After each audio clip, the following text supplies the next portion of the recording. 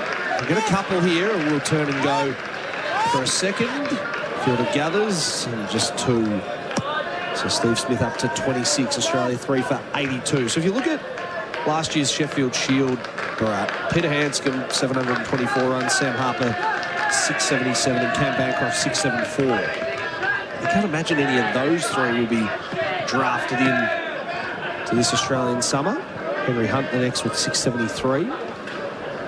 Smith on strike to Tajul Islam. Back defending. So which way do they go if they are going to make changes? Yeah, I mean, the one reserve batter who's hung around the team the longest is Matt Renshaw. Yeah. Tajul, and again the left armour down off the hip of Steve Smith. He turns it through backward square and takes a single. Yeah, or do we just go, look, we might need Peter Hanscom in India. He batted really well in India in 2023. Do you turn back the clock? How old is Peter Hanscom now? Oh, he'd be in his mid to late 30s. 35 Peter Hanscom. Do you go in that direction? But he can't. If it is a case of changing the opener, he probably can't open. Oh, no, not yet. Tajul in to Green. I guess Renshaw is probably the likeliest. Yeah, we'll come back to that in a moment. End of the over. Trail by 145 Australia, 3 for 83 for Tyre Power, your trusted tyre experts. As Australia's global logistics people, Northline delivers industry-leading, fully integrated freight management solutions, connecting Australian businesses to their customers and the world. By road, rail, air and sea, Northline transports for every industry, from mining and renewables to retail to pharmaceuticals and more. Let Northline connect your business to the world. Unlock reliable freight management, warehouse solutions, Australian support and a dedicated account manager. Northline, Australia's global logistics people. Learn more at northline.com.au. Over from Bharat from the Macmillan Road end. Smith's back and defending that out to cover. So it is interesting. I mean, we all talk about they need to make changes, but it's easy for us to say they need to make changes without coming up with a solution of who's next. I think a lot of people, especially not in the cricket media sphere, who say that are probably not the I'm not blaming them. I'm not the most ardent consumers of the Sheffield Shield. This is not the Australia of 25 years ago when they were just poised for options at that level. But that over the wicket, bowling now to Smith, who gets across on an off-stump line and defends down the wicket. So which means that if you have to blood someone in, like they did with Sam Constance, it has to be sort of on a whim. I mean, Nathan McSweeney was brought in at the time he was scoring runs, but unfortunately for him, he was made to bat in a position he had never done before and up against the most fired-up fast bowler Australia has seen visiting their shows in a long time in Jasprit Bumrah. I mean, the other thing is, we don't want to... A rash decision doesn't need to be made. This Australian team has had these situations before. Eberdutt over the wicket, bowls to Smith, who cuts hard, backward of point, and it races away for 4. Timed it beautifully. Steve Smith moves into the 30s now. Excellent shot. Beautiful shot. Played it so late. And classic Steve Smith shot. But he hits it to the left of point. Nice image. Bat face opening at the last time, and he enjoyed it. Came over right to the middle of the bat. Beautiful. So good. Beautiful. So Smith up to 31. Green at the other end on 3. Australia 3 for 87. Eberdutt in again to Smith, who's back, turning this one to mid-wicket for no run. But I don't think it would be considered a rash decision. No decision from here would be considered rash if they lose to. But look, if somehow Steve Smith makes a double 100 or Cam Green makes 100 and they get saved this test, or somehow miraculously win this test from here, and even if you are Australia, it will take a bit of a miracle to win this test match from this position. Then maybe some of them get another life. Eberdutt pulls out of that, as I think Steve Smith probably backed away as well. So two responsibilities there. But yeah, I mean, if they lose this test match, however they lose this test match, and if they do take a call like that, I don't think it'll go down as being rash at all. Do you think they can afford to bring Jake Weatherald into Mackay and let him just have one more crack at it and then make a decision after that with a couple of tests to come? Eberdutt in, Smith, short ball, he slapped it to cover but can't beat the fielder. 1 ball to come in the over. Threw his head back, Steve Smith, because he thought that was going to sit up nicely, and as he's pointing to exactly where he wanted to hit the ball. Big gap there at cover. Somebody went in, straight to Mushfiqur Rahim, slammed the ground with the bat as well. So that would be the way I think they would go. Because the test matches are so close to each other and there's no red ball cricket really on. So who's in the right kind of rhythm to bring back in, which is why I thought Matt Renshaw, because he was training with them in Brisbane. But, I mean, Josh Inglis is in the team, but I'd be surprised if they suddenly throw him at the top of the order. He has opened in one-day cricket before. Would that be the kind of risk they might want to take? Might be some internal shifting, whether they bring Marnus up, even a position which they don't want to really ruin his rhythm. Eberdutt into Smith, and he defends for the last ball of the over. Australia trail by 141 runs. They're 3 for 87 for tyre power, your trusted tyre experts.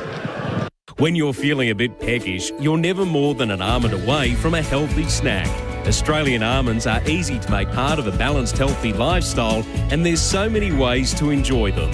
Great for after-school snacks, smoothies, baking and boosting flavouring meals. They're also loaded with healthy fats, protein and fibre that offer unique health benefits, including supporting heart health. So make them part of your everyday and feel the difference with a handful of Aussie almonds. So there was a no ball, so Eberdutt has one more ball to complete, and it's hit away for 4 behind points. The extra ball comes with extra runs for Steve Smith. Nice way to end the over.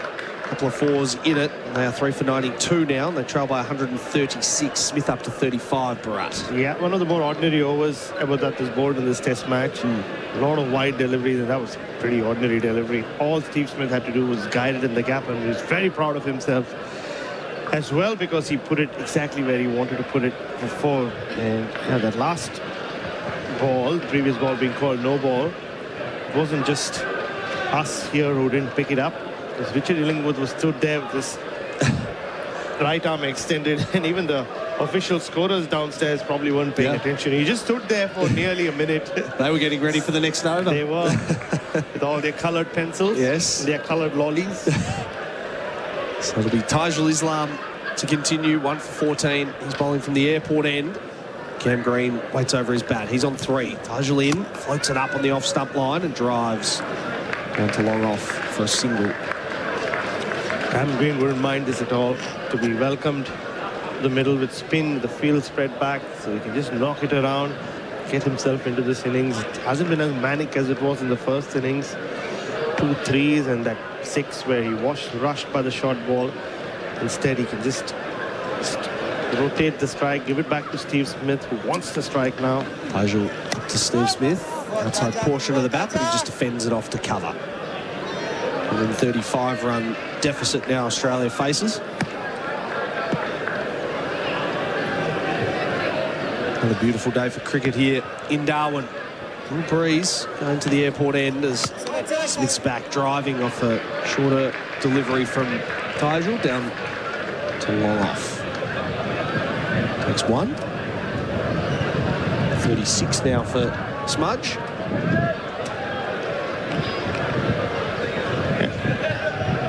Just continued on from where he left off in the first innings. I said he wants to bat on this pitch. Green forward, pushing it back to the bowler. And ricochet off the hand of Tajul Islam. Doesn't yield any runs. Plays with hard hands, doesn't he? So City Point is in position, but the ball's not really gripping and stopping at him, so he should be fine for now. Green waits Tajul into him down the leg side. He couldn't get any back to that. Cannons into the gloves of Litton Das. It's not really got into a groove, Tajul Islam. He got a bonus wicket, really. Manas Labuschagne just misjudged the length and yoked himself and walked over a straight ball. So he won a couple of quiet overs, the veteran left-arm spinner. Tajul in now. Green forward and pushing it out to cover. End of the over, just 2 off. Australia trail by 134. They're 3 for 94 for Tyre Power, your trusted tyre experts. Still wondering what to get Dad this Father's Day? Good news. It's never too early to find the perfect gift. Right now, Chemist Warehouse has premium fragrances he'll love, including Nautica Voyage Intense 100ml EDT, just $29.99. Jimmy Choo Man 50ml EDT, $49.99. Dolce & Gabbana The One 100ml EDT, $79.99. Or YSL Iced Cologne 100ml EDT for $149.99. Shop in store or order online. Chemist Warehouse. Great savings every day. SEN Test Cricket for Goodwee, game-changing batteries, and for Makita XGT, powerful, reliable, tough. We're here for Henley Homes. Hard to beat. Shout out to all the team at Henley. Tuscan Ahmed take up the attack from the left of our commentary position, the McMillan Road end. 1 for 18 from his 6 overs. He's bowling now to Steve Smith over the wicket. On the money as he just defends back down the wicket. Steve Smith, no run. Well, Tuscan Ahmed will want to just clean up the act. Bangladesh from that end, about that. One of the ordinary spells we've seen from a Bangladesh bowler in this test match. A lot of width to Steve Smith, allowed him to get away. So yes, they are well ahead in this test match, but they want to build at least some sort of pressure on Steve Smith. Not pressure really, but and try to irritate him by not letting him continue in this flow that he's been in across both innings. If they can get him out, and it's pretty much game over. 5 fours in his 36. Steve Smith, Tuscan into him, turns this one off his hip down to fine leg and takes a single. In fact, he walks a single. I'm fascinated by Steve Smith, how he knows, just I can time this one. I'll just save some energy. I'm just going to trot down the wicket. Yeah. Doesn't start doing it as early as Travis Head does. No. Yeah, why not? It's still called runs. Whether you walk it or run it. It's true. Or you dive or crawl. It's about getting yourself from one end to the other. Have you ever seen anyone crawl from one end to another? Yeah, I mean, when they've slipped and fallen. That's true. They're clawing their way up the other end. So Tuscan Ahmed now bowling to Cam Green. He's 4. He's been watchful. Green waits. Tuscan over the wicket. Bowls to him and he's forward. And defending once again. You mentioned Peter Hanscom a little bit earlier. Do you think he's in the frame, right in the frame for India? Based on just his history against spin and how well he batted back in 2023, when he was there in Sri Lanka as well. Before then, 2022, though he didn't play. So I don't know. Will they go back to him? Because unless there's a performer who really puts their hand up in the Shield, there is an Australia A tour of India coming up in September. Tuscan over the wicket to Green, outside portion of the bat as he drives through cover point. Won't go to the boundary, so he'll get back for 2. Australia 3 for 97 and trailing by 131 runs. Much better from Cam Green. To be in balance. It doesn't seem very rushed in this innings, which is a good sign, I guess. Still so early.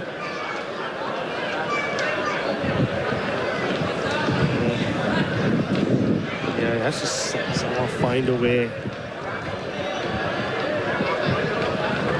Just complement what Steve Smith is doing at the other end. I think he can start by doing that. 6 of 14 now for Cam Green. Stands deep in his crease, waits for Tuscan to come in. Just pushes this one through the covers, well timed. It's going to be a foot race towards the boundary. As Mominal chases and does catch up to it, so they get 3. Positive intent there from Cameron Green with 1 more to come in the over. He's up to 9, Smith to 37, and the roar you hear as the Australian 100 comes up. 3 for 100. Still a little bit behind in the game though, Bharat. Yeah, a long way behind this game. Punchy shot from Cameron Green off the back foot. Just like Marnus, he started well. Tuscan in now to Steve Smith, walks across on the off-stump line and pushes back to the cover fielder for no run. End of another over. Australia trail by 128. It's 3 for 100 for Tyre Power, your trusted tyre experts. My day. Wake up 7 a.m. Log on to 39 emails. Reply to 21 of them. Attend 3 meetings. Lunch. 2 more meetings, 12 phone calls, run club at 6 p.m, 7,642 steps for the day. Stretch, 5 minutes. Dinner. Your life runs on numbers. So should your fuel. High protein, macro balanced, flavour packed ready meals by Strength Meals Guy. Only at Woolies. Third session here on SEN Test Cricket for Goodweek. Game-changing batteries and for Makita XGT. Powerful, reliable, tough. Bharat Sundaresan's here. Simon Katich has jumped into the expert's chair for AIA. Protect what matters. Do it for life with AIA. Hello, Kat. Good afternoon, John, Bharat, all our listeners. 128 run lead now for Bangladesh, so it's been whittled down a little bit. All Aussie batters have been bowled in this innings. Yeah, it was a disappointing shot from Marnus Labuschagne. That ball should not be bowling it. Tried to play way too square and a little bit late on it. It was an innocuous delivery. So now Tajul Islam, in fact it's Mahedi. Apologies from the airport end. Bowls to Green. And he's forward pressing, defending again. I'm actually surprised that Shanto hasn't got Mahmood back into the attack. I think they've just let things drift a little bit. They got the bonus wicket of Labuschagne. You could tell by his body language walking off. He was filthy with himself. That ball shouldn't have got him out. He knows he's made a mistake. But they persisted with spin at this end. Right arm off spinner. Floats this one up to Cam Green as he pushes down the vacant mid-off region. Fielder that comes around. And I reckon if you asked Cameron Green what he'd prefer to face when he first walked the crease under pressure, playing for his Test career, he'd say spin on this surface, and he's eased his way nicely to 10 off 17. So you've got to look at it from an opposition perspective and go, hang on, we're giving him exactly what he wants, so we've got to change that up. So I just reckon he's missed a trick here, Shanto. 219 wickets for Mahedi Hassan Miraz. He's in again now to Steve Smith, slower through the air as he turns it to mid-wicket for no runs. And to me, the giveaway is the field. It's a really defensive field. There's 3 sweepers now. Bangladesh are well on top of this test, and they're now going defensive. So that suggests to me that it's not the right rain here. Steve Smith taps away on 37. Heady in, and Smith takes it on down the ground. It beats the fielder at a short in close position in mid-wicket and down to long on for 1. So 3 for 102.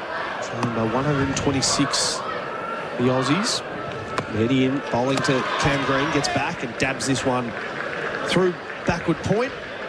We'll take a single with 1 ball to come in the over. I think Steve Smith's reaction I was talking about earlier to Manas's dismissal summed it up for me, Kat. The way he threw his head back, and he knew the way Manas was batting as well. They were building a partnership. Shouldn't have happened. Last ball the over, Mahedi in to Smith. Full face of the bat, punches it back to the bowler. End of it. 3 off Mahedi's first over. Australia 3 for 103. They trail by 125 for tyre power, your trusted tyre experts. To the doers, why do what you do? The doer who shows up when worn down, who stretches out when stretched thin, who breathes deep and does it all over again. Whatever your do is, and why ever you do it, by protecting what matters most, at AIA, we'll help you do it for life. AIA. Health insurance, life insurance, financial advice. To learn more, search AIA Australia. 3 for 103 on SEN Test cricket for Goodwee. Game-changing batteries and Makita XGT, powerful, reliable and tough. John Donehue, Simon Katich with you here at Marara Oval. We're just checking around the grounds. There's plenty happening in the footy world, isn't there, Kat, on this Saturday afternoon? She's the ruse. 7 goals to 1. Yep, over the Cats. Who would have thought that happened at Marvel Stadium? Here's Tuscan bowling again to Green, who's pushing down the wicket. No run. He looks as good and as compact here as we've seen for a little while here, Cam Green. Yeah, no, he certainly has. He's come to the crease and looked like he's got a clear plan as to trying to get his feet in order where he can score. But I'm surprised that Bangladesh haven't started with their best bowlers after break, purely because Mahmood's been the standout bowler in this innings and tests so far, both innings I should say, and we haven't seen him after the tea break. So unless they're just trying to manage him and not. But the problem is you've got to strike now when the ball's newer, because otherwise if he comes back later the damage might be done. Tuscan hustles in over the wicket, bowling to Green, kept low, well kept out. So you think they're just trying to buy a wicket a little bit with the spin and just change it up? I think they're just trying to hold one end up with spin and then rotate the quicks at the other, but I just think that's not what this situation needs at the moment. I think with 125 in front, you've still got to be aggressive going for wickets while you've got that lead, because it puts pressure on the next player. Now that this deficit's coming down, it just eases a bit of pressure on Carey and Webster, whereas if they're in now, all of a sudden they're under way more pressure, scoreboard pressure. Green on 11. Tuscan on his way in, leaves the line outside the off stump. So just overall in this test match, 2 wickets to spin, 1 to Nathan Lyon and 1 to Taijul Islam, that wicket of Marnus Labuschagne. The rest have all been pace. Yep. And I think there's a time and place for spin in this test. I just don't think it's at the moment while this ball's as new as... If they were looking threatening, and I think you've got to take the wicket out of it, because it was an error in judgment from Labuschagne. It wasn't a great piece of bowling. That over, it actually looked really innocuous. So, bonus, get the wicket, job done. New man to the crease, get pace on, get him out. This ball's 28 overs old as Tuscan comes in and bowls to Green. Leaves the lone outside the off stump again. How do we get him out in the first innings? Tuscan Ahmed bounced him, got his weight back, then goes for a drive, couple of balls later, chips it to square leg. There's been none of that. You can only, when there's one quick on, and Tuscan's only bowling 120s at the moment, so you can't really bounce him like he did in the first innings. He hasn't backed up that well yet. They really need to look like they were right on top, still on top, but it just feels like it's favouring Australia a little bit more here now. Crowd into it. Here at Bharat. Tuscan bowls to Cam Green. Again, he leaves this one alone. And I mean, you know, what's next? Alex Carey's in good form and obviously lost his wicket by getting bowled in the first innings. Bo Webster can give you 30 or 40 or 50 in quick succession. So they don't want to let Australia get back on top of them in this game. No, and that's the thing is you've got the upper hand and you've got to really drive it home after breaks. Like this partnership now, 30 or 54 balls. It starts drifting, momentum starts drifting Australia's way, and sometimes when the horse is bolted, you can't get it back. So you've got to be proactive and get in early, take the aggressive early option, try and get that wicket. And I just didn't think that Tygel was the man. Last ball of Tuscan's over, bowls to Green. He's forward defending, no run. So the Aussies fighting back in this game. 3 for 103. They trail by 125 for tyre power, your trusted tyre experts. Pie, pie, pie, pie, pie, pie, pie, pie. Pie, pie, pie, pie, pie, pie, pie. Pie, pie, pie, pie, pie, pie, pie. Pie, pie, pie, pie, pie, pie, pie, pie. Pie, pie, pie, pie, pie, pie, pie, pie. Pie, pie, pie, pie, pie, pie. Pie, pie, pie, pie, pie, pie, pie. Pie, pie, pie, pie, pie, pie, pie, pie. It's not the footy without a 4 and 20. SEN Test cricket for good week, game-changing batteries, and for Makita, XGT, powerful, reliable, tough. They're going to stick with spin. Mahedi bowls to Smith, who defends out to cover. So imagine maybe this over of spin and potentially bring Hassan back in. Good success from this end of the ground as well. Yeah. Mahedi, right arm over the wicket. To Steve Smith, a little inside edge that popped up, as you can see from the gesture from Steve Smith. A little chuckle in the background from the Bangladeshi players. That one might have just gripped a little bit, judging by Steve Smith's reaction. Going to look at the Chemist Warehouse replay screen shortly. Heading in, he's forward, covering the spin this time, defending down the wicket, no run. So you do think there will be a little bit of spin sort of in the back half of this match over the next day and a half or so? You'd expect there to be some tomorrow. Mahedi bowls to Smith, who flicks off his pads straight to the fielder. Purely because of the heat, so another couple of hours tomorrow, maybe later on day 4, you'd assume there'd be some spin. Smith on 38.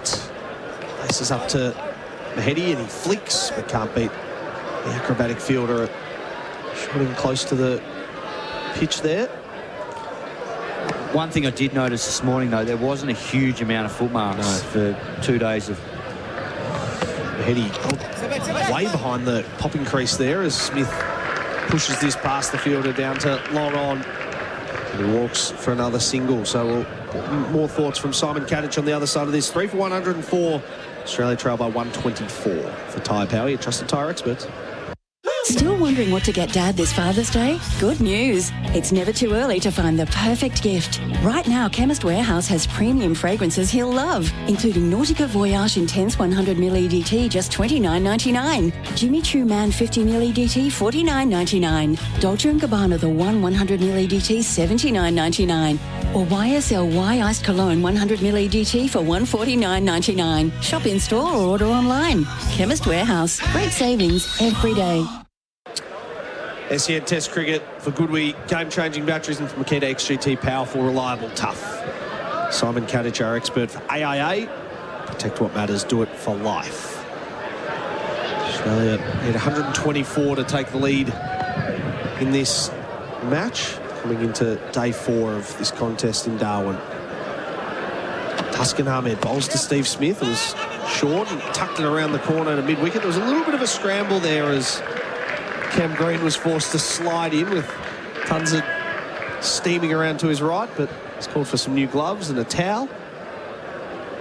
No real issues there, though? There wasn't, but Cameron Green got a little bit nervous and put the dive in just in case. But good desperation. It means he wants to be out there. Yeah. So good signs.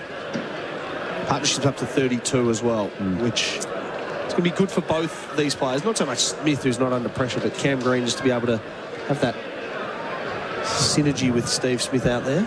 And that's where, at the moment, Australia have got some good momentum into this innings because they've been able to rotate strike. Smith's looking dangerous. Cameron Green's been busy. And just, it'll take the pressure off Alex Carey and Bo Webster coming in next. If they can get this target or deficit down under 100, down to 50. Tuscan in. Green on strike. Outside edge of the bat. Rolls away through backward point for one. Fielder got caught up out there. A lot of divots being put out there. That's a hell of a divot at backward point. Thick turf underneath. So we'll just do some running repairs on that as we can welcome in Trent Copeland, who's joining us here. Copes, it's sort of, as Kat was saying, Australia are starting to just get a little bit of momentum back in this game. Yeah, g'day JD, Cato, and everyone listening at home. I'm just watching the replay, digging the knee in. Not ideal. But yes, Steve Smith in particular looks totally in control. 40 not out from 62 balls. And Bangladesh really haven't looked like penetrating. With his forward defence, his scoring options. And Cam Green has had a good start compared to a few previous innings in Test cricket.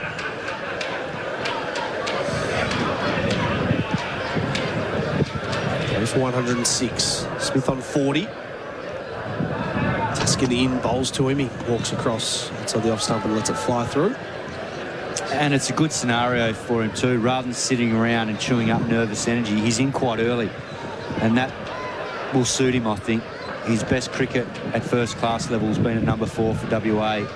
So in early wickets today against the new ball, and now getting a chance to really set this innings up with Steve Smith. So it's a great opportunity for him batting at 5. Bat with a premier batsman and bat the rest of the day out. Walk off undefeated and then have the knowledge he can come back tomorrow and bat again all day tomorrow. Tuscan just pulls out as Steve Smith doesn't like something he saw behind the sight screen. I don't know what he's pointing at this time. Oh, it's a black plastic bag that's floated across the side screen. How rude of that bag. Should know better when Steve Smith's batting. It's funny. Doesn't miss anything. Would you have noticed that, Cat, when you were out there batting? Yeah, Would you have noticed the bag? Yeah, definitely. Yeah. No, that's fair enough. He's got every right to pull away there. That shouldn't be happening. Is it as... Yeah, I'll get to that in a moment because I'm fascinated by how batters see behind the wicket. 3 for 106. Tuscan 1 for 26. He's bowling now to Steve Smith over the wicket. Squares him up a little bit as it rolls away through the gully. We'll take 1.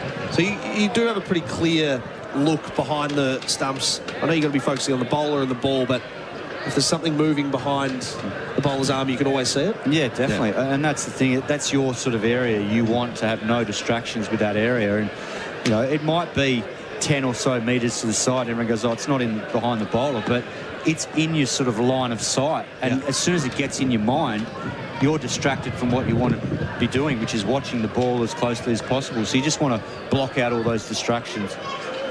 2 balls to come in the over. Green faces up to Tuscan, who nearly knocked him over. There was a couple of noises there as the ball rolls away down to fine leg for 4. And I think that confused a lot of the fielders as well. It sounded like it bowled him. Bales. Yeah, it did.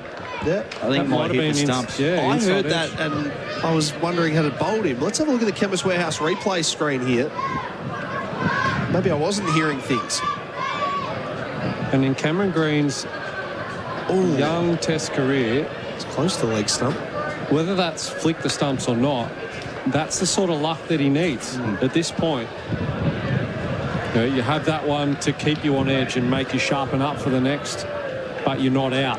Whereas in recent times, every little mistake he's made like that, he's been on his way. Yep. I think he's lucky that hit his hip, to be honest. Otherwise, it was cannoning into leg stump.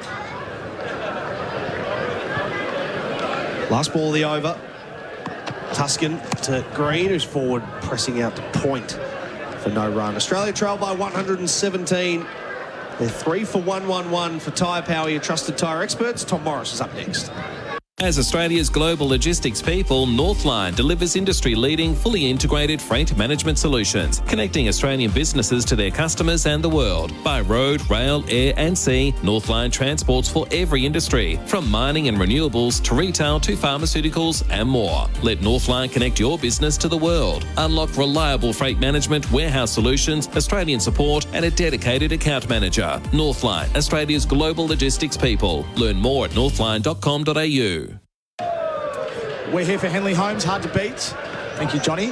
Tom Morris alongside Trent Copeland and Simon Katich. Australia 3 for 111. Smith facing Mahedi and works for the leg side for no run. What conversation am I joining? What are we discussing? Well, I've only just joined, so you're joining a fresh one for me. It's good. But Simon Katich and JD were just talking about solid foundation. Little leading edge from Smith. No run into the onside. Solid foundation for these two in their partnership. And looking pretty good together. It's 38 from 69 balls. Short wicket in place and a first slip of the catches. And Mahedi bowls his right arm off spin and Smith's on the back foot, playing it to the onside. I just mentioned that it feels like Steve Smith is impenetrable. It's one of those days where I'm sure he can still make mistakes, but he's got Bangladesh where he wants them right now. Mahedi bowls to Smith and he defends on the front foot. When did Steve Smith turn the corner in your eyes at international level? And it might be easy for me to say that 100 against England in Perth when he started to trigger mid-innings, but you would have seen him up close, both of you, for New South Wales. Mahedi bowls to Smith and he defends. Was there a turning point that you saw behind the scenes? Tough question that, Tommy. I think there was spin on at the moment. Have a think about it. Mahedi bowls. Smith again defends on the front foot. End of the over. You get some time to think, Simon. 3 for 111. From first home buyers to investors, moving ready homes to new builds and knockdown rebuilds. Henley's hard to beat. When you're feeling a bit peckish, you're never more than an almond away from a healthy snack. Australian almonds are easy to make part of a balanced, healthy lifestyle, and there's so many ways to enjoy them. Great for after-school snacks, smoothies, baking and boosting flavouring meals. They're also loaded with healthy fats, protein and fibre that offer unique health benefits, including supporting heart health. So make them part of your everyday and feel the difference with a handful of Aussie almonds. SEN Test Cricket for Goodway, game-changing batteries, and for Makita XGT, powerful, reliable and tough. Well, Cato's having a think, and I'm happy to give him 24 hours if the test match is still going. I might need it, Tommy. Green 16, Tuscan bowling to him. Green works to the man at fine leg for a single. I was upstairs in the press box a little bit earlier, talking to the good people upstairs. And I bumped into my old schoolmate, Louis Cameron, who played one Shield game. And I was asking him about that Shield game. I remember that. And he said, the bowling attack for the opposition was Hazelwood, O'Keefe, Stark, and Trent Copeland was 12th man. And he actually injured himself running drinks as 12th man. Yep.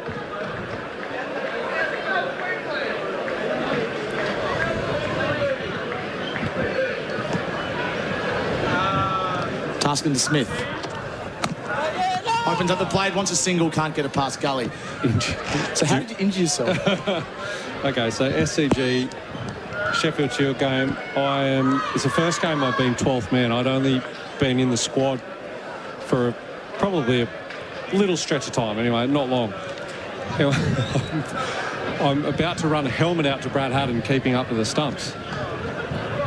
And in that moment, I was about to run out, and then I got yelled at as you just come out of the long room at the SCG, and you're running down past Hughesy's little statue. On the right there, you're about to run down steps, and they are not equal steps. So the first one's massive.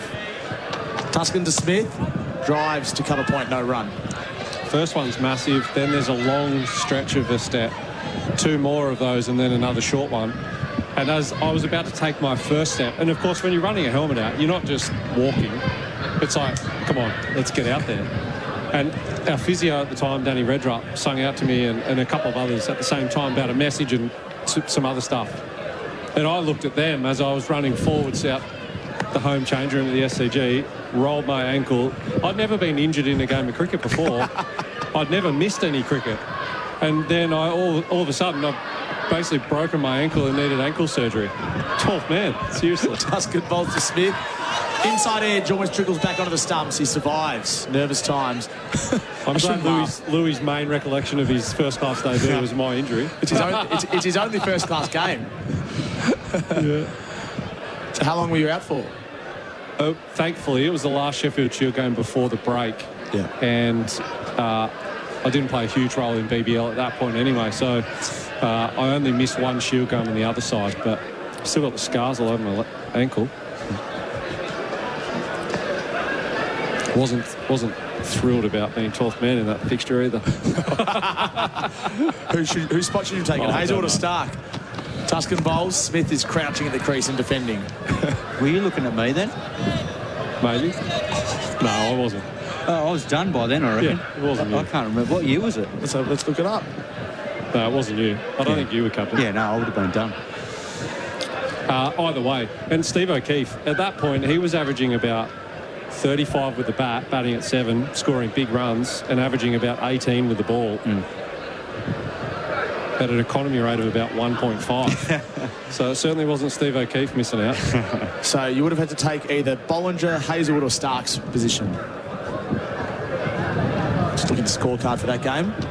Tuscan bowls to Smith. Back foot punch back to the bowler. 1 run from the over. 3 for 1-1-2. Oh, it's a no ball. Hold that. No ball. 1 ball remaining in the over. And Moe was bowling as well. He was. Quite a lot at that point. So Steve O'Keefe was the captain, batting at 8. Enrique's batting at 7. Now Portugal's captain, Moses Enrique's batting at 7. I watched him batting on synthetics over the night. He got 60-odd in that game. Is there vision of it? Yes, there is. We'd like to show some vision on that tomorrow morning. Can you send that to me, please? Definitely. Excellent. Yeah. Him slogging a ball over mid-wicket on synthetic. Oh, fantastic. I want to put together a list of Australian cricketers that have played for random countries. And I think he'd be right up there. I mean, you're eligible for Croatia, Kato. Oh, I'm still waiting for my... Smith defends. Your what? Passport or whatever you... citizenship. I heard the decks are pretty spicy in Havar. 3 for 1-1-3. To the doers. Why do what you do? The doer who shows up when worn down, who stretches out when stretched thin, who breathes deep and does it all over again. Whatever your do is, and why ever you do it, by protecting what matters most, at AIA, we'll help you do it for life. AIA. Health insurance, life insurance, financial advice. To learn more, search AIA Australia.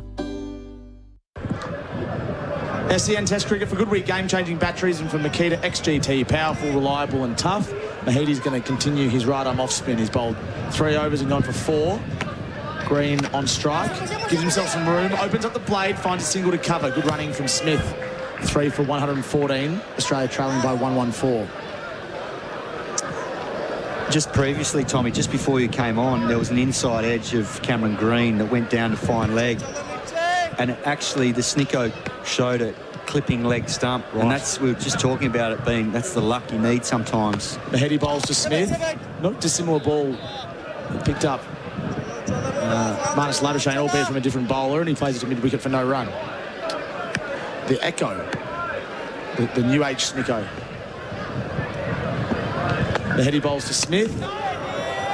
Slashes it through cover for 1 down to deep point. So this New South Wales team this day, or this game, Scott Henry, David Dawson, don't have a great memory of those. Nick Maddinson, Stephen Smith at 4, Peter Neville at 5, Brad Haddon with the gloves at 6. Made a century in the first innings. Red ink. Mahedi bowls to Green, no run. Then O'Keefe, Stark, Hazelwood, Bollinger and Copeland, at least for a few hours, 12th man. Yeah. I wasn't 12th man very often in that phase, but I've just seen on that scorecard that Steve O'Keefe was captain. That's why. I love you, son. Mahedi bowls, Green defends. Yeah, I thought I copped the glare before because he looked my way and I'm thinking, no, I was thinking if you knew. Yeah.